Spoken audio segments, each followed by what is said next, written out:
This is AndyTube. In this video I'm going to show you my shortcut method for removing the disc driving worm wheel. And the disc driving worm wheel, probably most people would call a cam stack. But this is a fashion disc. The 403 doesn't have a stack of steel cams in here like a 401 or a 500. But it has this disc driving worm wheel part.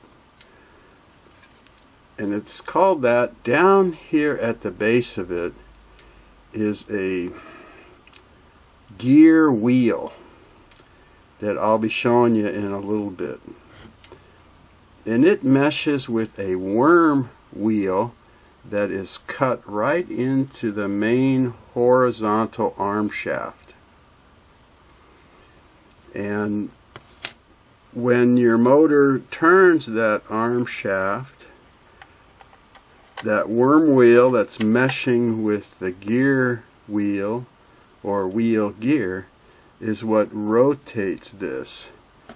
And that, of course, drives your pattern discs around in a circle so that the followers can move the needle bar driving arm to make zigzag or to make other patterns depending on what fashion disc you install. So you have a disc driving worm wheel. Okay, so to get started with this, you can lay the machine on its back or you can turn it upside down if you like. But we need to get, we want to remove this needle position knob right here.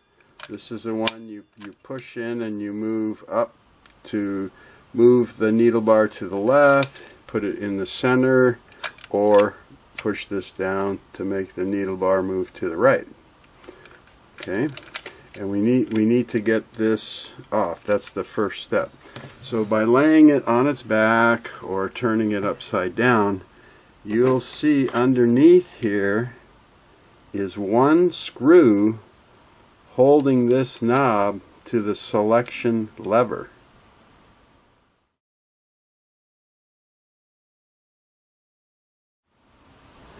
And that's the screw that we want to get up in here and loosen and take out.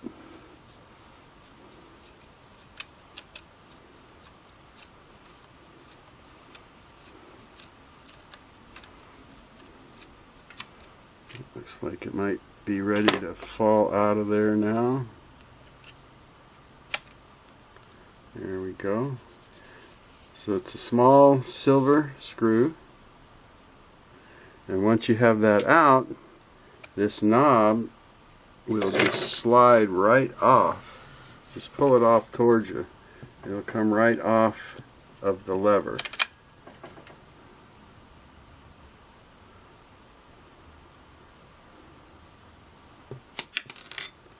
Now, the next step is to remove this front indicator plate. It's held on by two screws.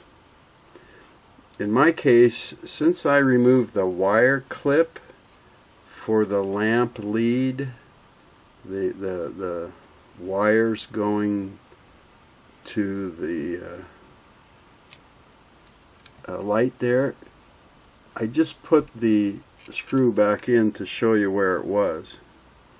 If you haven't removed wiring or the light, just be aware that when you undo this screw, that's why it's so long, is because it'll go into a little metal wire clip that sits on top of the wire, presses it down, and anchors over behind this plate in the back. So you'll have a long screw, and then on the other side is a much shorter screw that you're going to take out.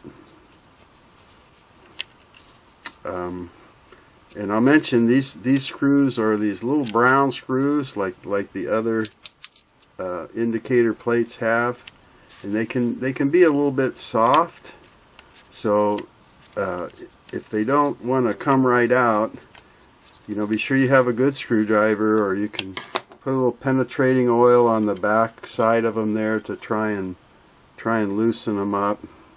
But just be careful, because I still get emails about where to buy new screws because people have damaged these taking them out. And usually you have to buy a vintage screw from somebody, and they're going to make you buy the whole plate and everything else. So just be careful.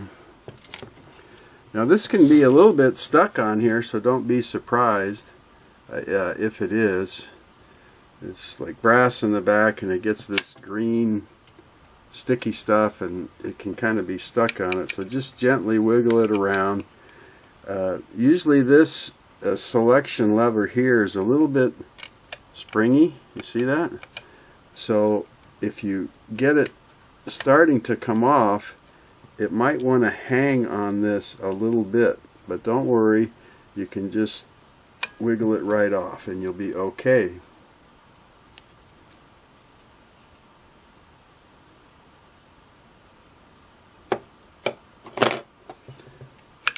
So now we have all of this off. Our next step is going to be to go up here on the top side and go ahead and take off your fashion disc or pattern cam, whatever you choose to call it.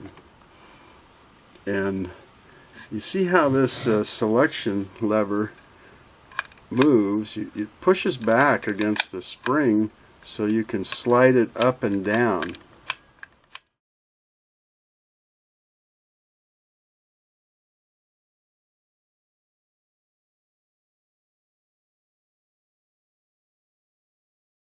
Okay, and then when you release it from pushing on the spring, this lever goes into a slot on a part back here, and we need to get all that loose to be able to get some height on this. So this little piece back here is called the selector. Let me think a second. It's called the selector lever pivot and stop arm. And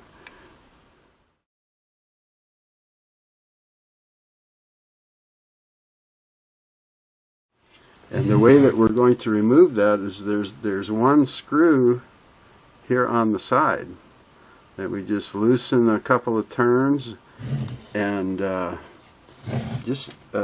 this is where I should advise you, be sure and take pictures as you go for your own reassembly, It never hurts you can't have too many pictures. And the other thing that I want you to take note of is where this pivot and stop arms sit on this shaft back here. You see, it's just a little bit below the top of the arm. Okay, so let's go in here, if I can keep this in the frame of the camera, and loosen this screw. A little bit of an angle you got to get in there. Matter of fact, let me get a longer shaft screwdriver so I can get more of an angle on it.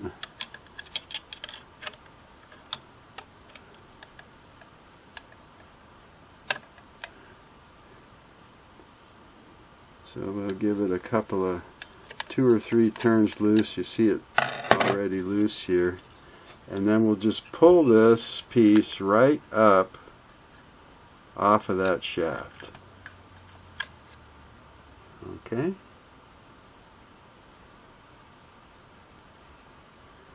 Put the machine back there. So this part is the pivot, and this part is the stop arm. And the way it works with the bracket is when you push it back, it stops against this.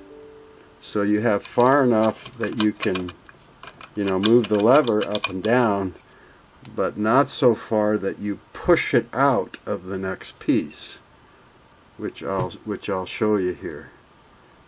So I'm going to have to set up the camera to get a top-down view for that.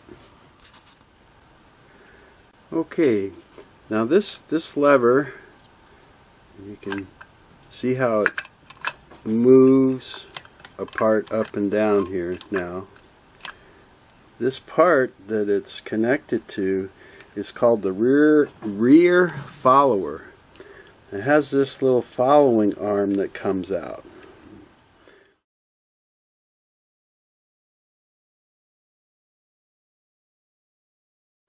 And this selector lever slides into a slot in the back of that rear follower.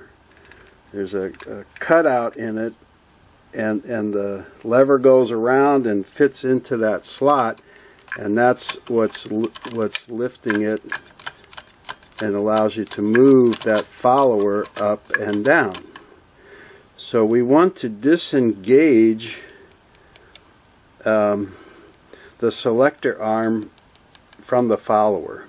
And the reason is, you see the selector arm going across the disc driving worm wheel here. So if we were trying to pull this out, it would get hung up on this. Now in the Singer service manual for this, they talk about taking out all these other parts here to be able to get this out. And then there's a lot of reassembly and so forth. So I've just found a way for myself to get this out. And when I get it out, you'll see why I want to take it out during a restoration. But with this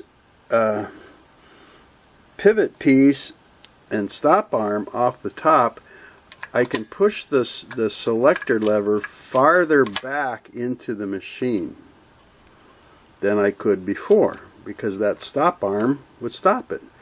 So the idea is here that I want to push the lever in as far as I can right up against the back wall of the machine, right?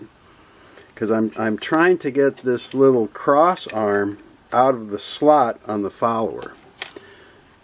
So while I'm pushing that back, I have this lever down and pointed, slanted up, and I'm going to keep manipulating it, pushing. I might move it up and down, but I want to take that little follower arm and kind of push it down. So the idea is I push the lever out of it and push that follower down out of the way. Hey.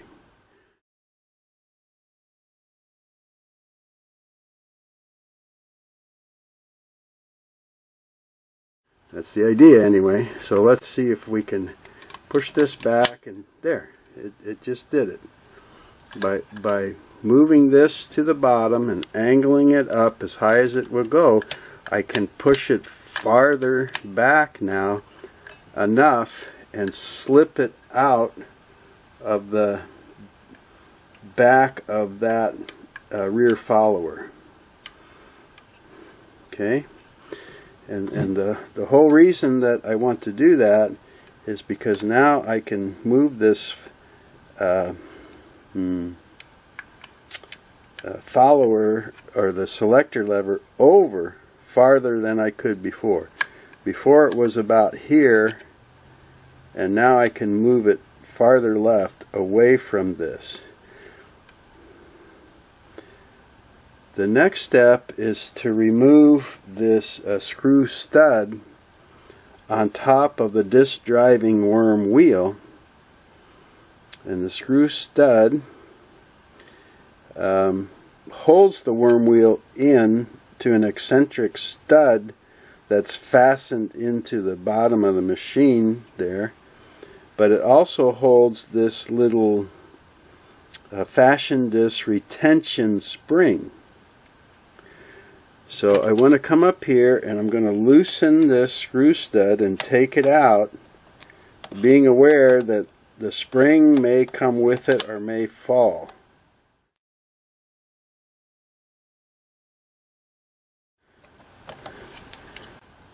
It's kind of a weird looking thing with the slot off to the side, isn't it? Because we're used to seeing the slot in the middle of a screw. But this one's off to the side, and you can put a drop of oil in there, I guess is why they didn't have it in the middle. But once you get it loose, you can take it out by hand, and I'll show it to you here.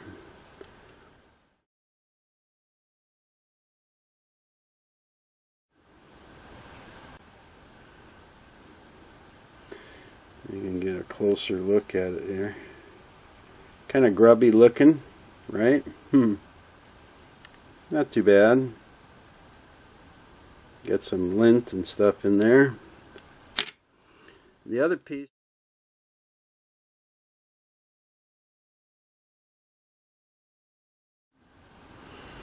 it's just like a washer with 3 bent prongs coming up. And that's what the fashion disc or pattern cam snaps onto. So it's a pattern disc retention spring. Okay. Now we're going to let's see. I just want to rotate that guide pin to the back or the side a little bit. I'm going to move this over a little. I'm hoping now that I can push that over and lift this up and work it around that arm to avoid taking all these other shafts and followers, the front follower and everything. So you see with that screw stud out now, I can lift this up, right? I'm going to try and lift it up, and I'm going to lift up that selection lever as far as I can now. Push it back and lift it up as far as I can and try and wiggle this thing around. You know, I did this on a 503 not too long ago. It worked pretty good. There. So it's very tight clearance, okay?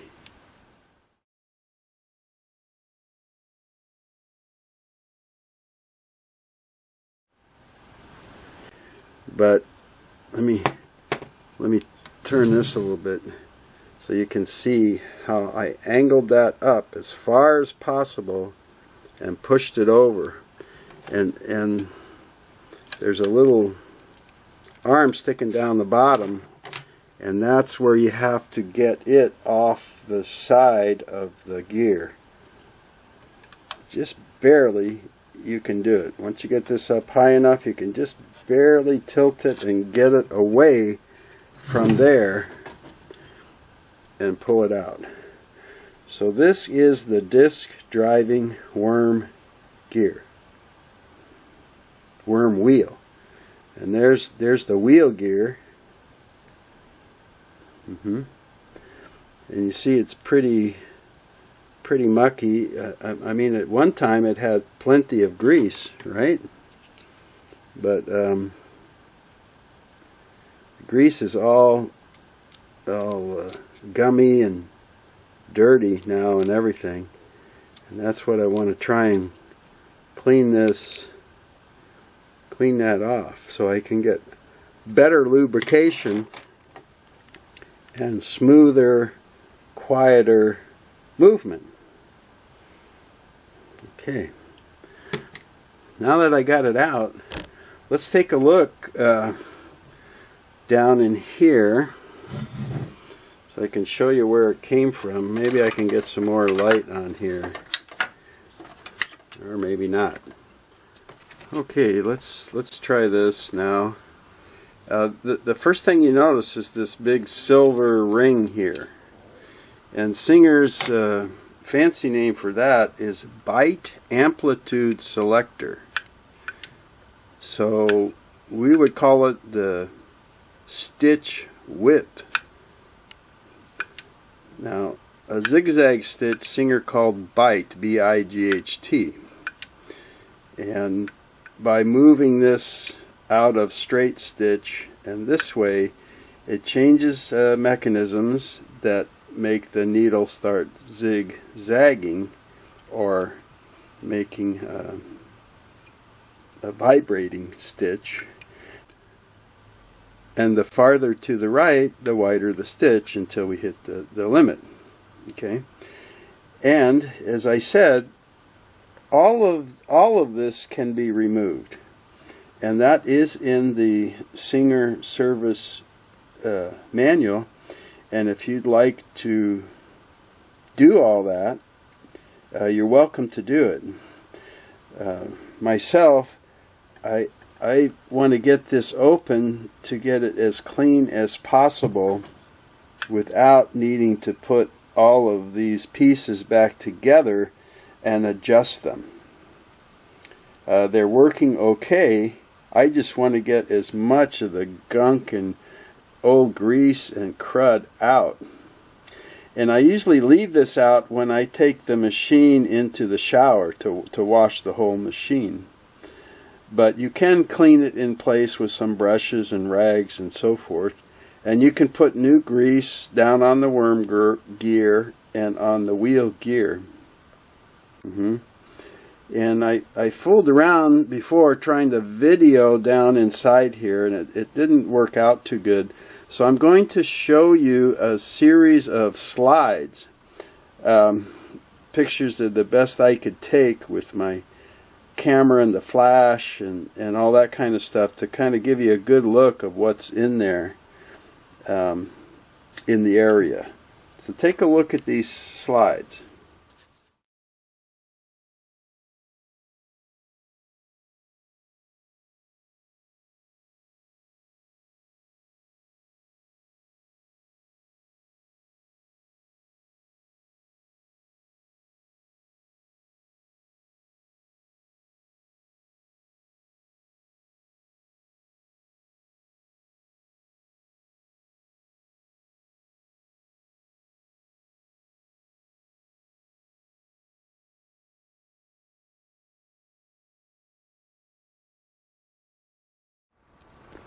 So I got the feeling some of you looked at that and said, "Ooh, yuck," and it give you a better idea of why I like to get down in there to this point. Maybe you saw this big clump of grease over on this one side here. I was hoping to get it out, but it's so dry it's falling down in there on top of the worm gear. But anyway, I hopefully you saw it well enough in the slides to get on it. If you wanted to clean this in place, you get yourself some bottle brushes and toothbrushes, and you can put something like crud cutter degreaser in there. Before, I have stuffed old t-shirt rags all around in there, and then put crud cutter on those rags and let them sit there and soak, you know, to loosen everything up. And then pull it out, wipe out as much as I could with bottle brushes, toothbrushes, you know, and wiped up the grease down here from the bottom, any of the crud cutter liquid that's settled there, and put new grease on the worm gear. This Tri-Flow clear synthetic grease is what I use. Let me show you that. I think this is like the most popular grease now for sewing machines.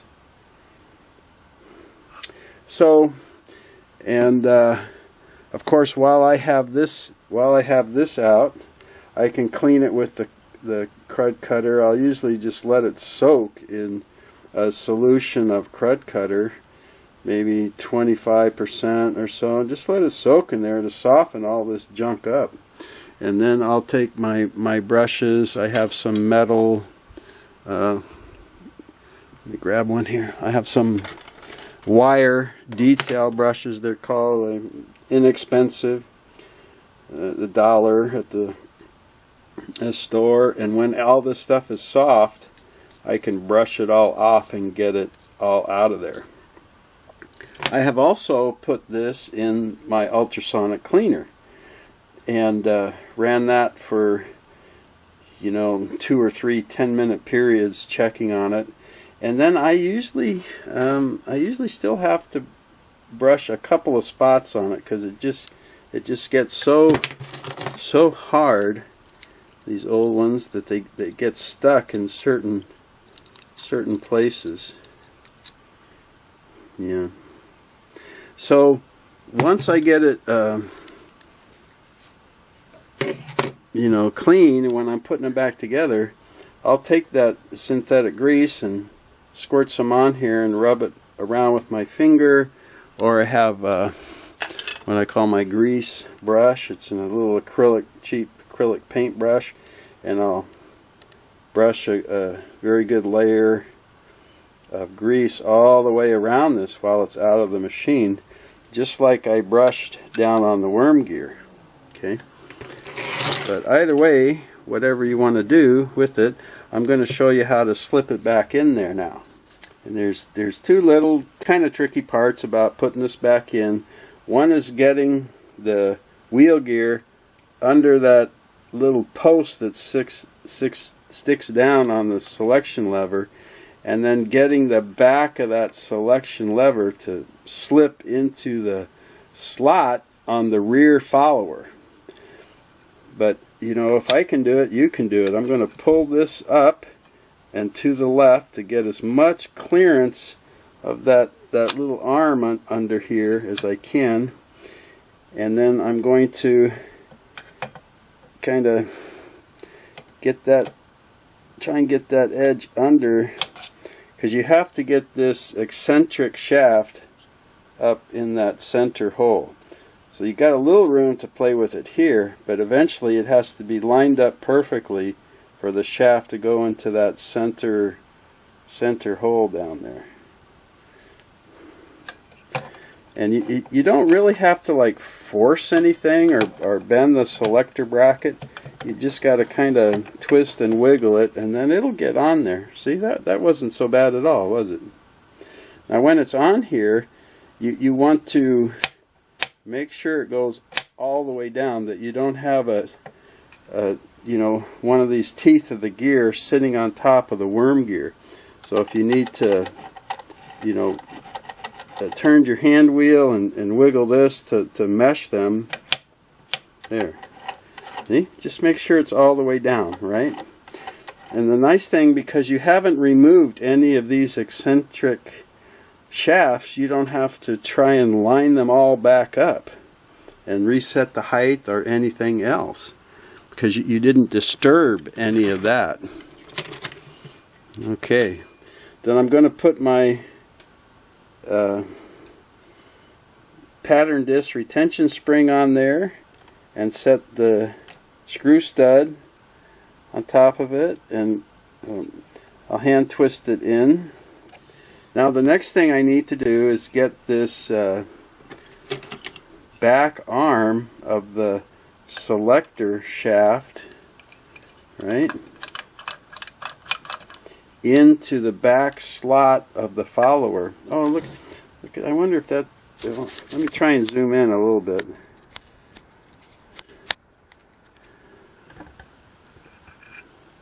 Can you see that shiny spot right there on that back arm? Yeah. That's the area that was inside this rear follower. In the back of this, there's a little slot that arm slides into. And that shiny spot right there is the part that goes in. So let me back up now.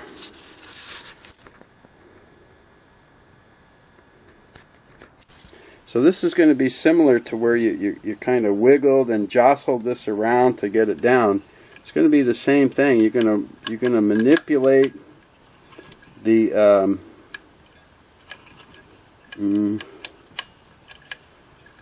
with the rear follower and try and get it back inside, or get this selection shaft back inside the rear follower. And one thing that we need to do when we accomplish that is that this finger on this little arm of the lever has to be on your side or this side of the little stand-up pin of the rear follower.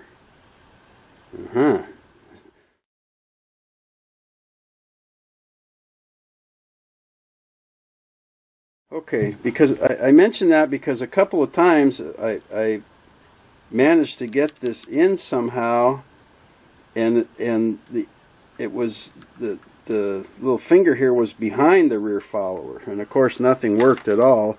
You know, you could hardly move it. It was all jammed up. So that's what we're trying to do here. Pin up. Can I bring the follower up to it? No, that's not working. How about if I push it down? No, that's not working. Sideways. Not with this in here. I can't go any farther. That's kind of tricky, isn't it? Yeah, I would say try and have the shaft level. Push it to the back, and then try and push it down behind the follower. Don't bend anything, okay? Whew. Oop, I had it and I pulled it up. I just started wiggling the front of this up and down while pushing on that arm right next to there. And it's a very, very tight fit. So you can see why Singer says take it out, right? There. Now, once I've got it down, I've got the lever back behind the follower, and I just need to keep it there while I manipulate the follower around to get it in, so that will pop into the slot in the back of this, which I just did. So now you can see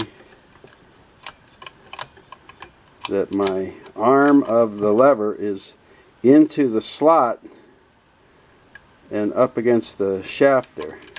So that's what keeps the rear follower in place and allows you to slide the follower up and back down. Whee! So the next thing is going to be the pivot and stop arm. It's just going to be put back on the top of this shaft. Okay,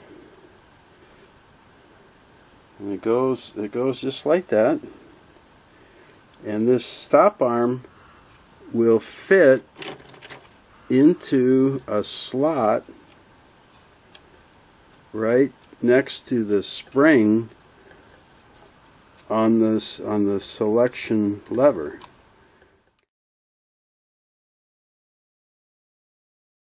Okay, so I'm going to get this started up here on the top, and while I'm sliding the pivot down, I'm going to guide the stop arm into that slot. There we go. Now you see the height here now is the same as it was before. It just sticks up a little bit, you know, a 1/16 of an inch or whatever, but that looks really good. So while I've got that there, I'm going to go over here and tighten the retaining screw. It's just going to sit down, pivot lever on top of the rear follower, and I'm just going to tighten back up that retaining screw there.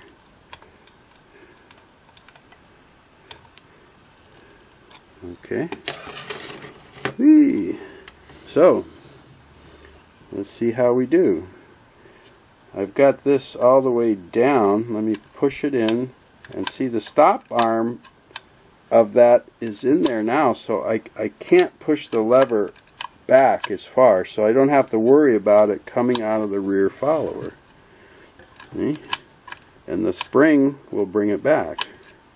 So if I push it in and move it down, I'm moving the needle bar to the right, push it to the middle, let it back out, centering the needle bar, push it in and move it to the top, moves the needle bar left, and all those moves are moving the rear follower to the right position. So, the movements of the selector are a little bit uncontrollable right now because you don't have the indicator plate on. Right? So we can slip that back on, put this about in the middle or so, and I'll slide that selector level in and put the plate on. Now sometimes the plate's going to rest on this width lever, so if you have to, you may have to push down on that a little bit. See how it flexes? You may need to push down on it just a little bit to line up your screw holes. Okay? And if you took this screw out and the wire clip behind it, you're going to have to put the wire clip in and hold it in place while you put this screw back in. Me, I just got to push it in there.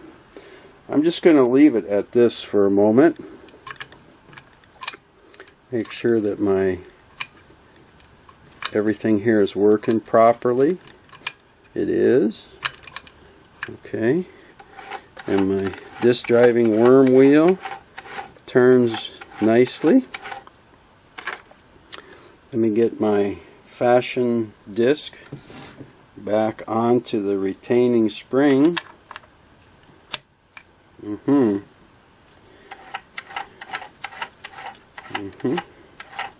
It's looking pretty good to me. Whoops.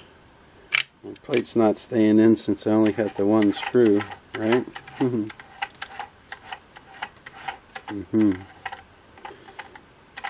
Okay. So I want to come back here and just make sure I tighten up that screw stud so it doesn't ever work loose. Yeah, great. Then the last thing you know, I would do is I would put my other little screw on the front indicator plate there, and then the knob for the selector lever just slips right on, sits on top of it kinda, and then I would put this little silver screw up through the bottom to reinstall that. Okay, so that's my shortcut method to get the disc driving worm wheel out of the machine to try and clean that whole area up. And like I said, I usually leave that out when I'm pre-treating and washing the machine and drying it and everything, and then I would put grease on the worm gear and the wheel gear and put it back together. Thanks for tuning in for this one, and I hope you'll come back and see some more videos of Regina, the 403A, or some of the other 470 videos on my channel. Take care of yourself.